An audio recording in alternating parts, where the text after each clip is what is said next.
Parmi les 340 athlètes licenciés au SEC, la section de l'OVA basée au Sable, certains vont à Tours au championnat de France de lancer long avec des objectifs réalistes, mais la dose nécessaire d'ambition.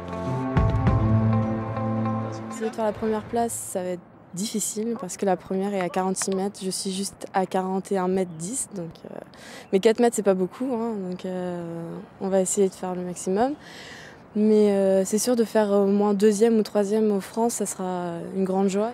Priska ne s'en cache pas, elle rêve ensuite de porter un jour le maillot national comme David, son entraîneur, qui a déjà été plusieurs fois champion de France de javelot. Allez, monte ta main, monte ta main.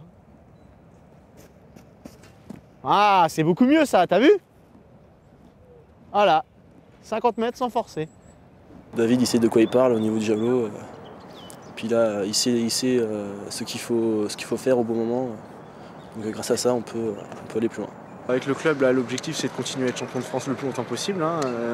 Et puis moi personnellement, bon, j'ai un record à 69 mètres 68, donc j'aimerais bien changer de dizaine, passer au-dessus des 70 mètres. Donc ça oui, je l'ai toujours dans un coin de ma tête. Toujours compétiteur, l'entraîneur est aussi depuis 2 ans salarié du club où il a commencé. Le SEC, qui existe depuis 1948, a pourtant changé. En 2007, il a dû s'associer à d'autres clubs du département pour continuer d'exister et briller sans pour autant recruter à l'extérieur d'autres compétiteurs. Avec nos amis de Chaland, nous avions le même esprit. Ils sont aussi un club qui ne souhaite pas recruter pour progresser, mais qui souhaite former pour progresser.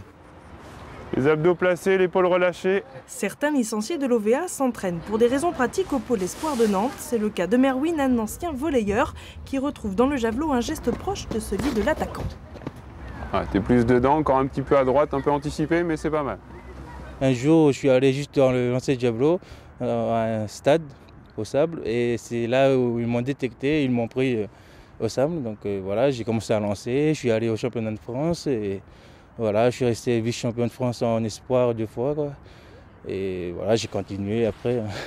La réalité des clubs, c'est que c'est les bénévoles qui entraînent et nous, on est quand même des professionnels pour encadrer ces gens-là. On est là pour ça, donc on est plus disponible qu'eux. C'est pas une question de compétence, c'est souvent une question de disponibilité aussi. Club et pôle réunis, les efforts des athlètes devraient payer et leur performance sans cesse s'améliorer.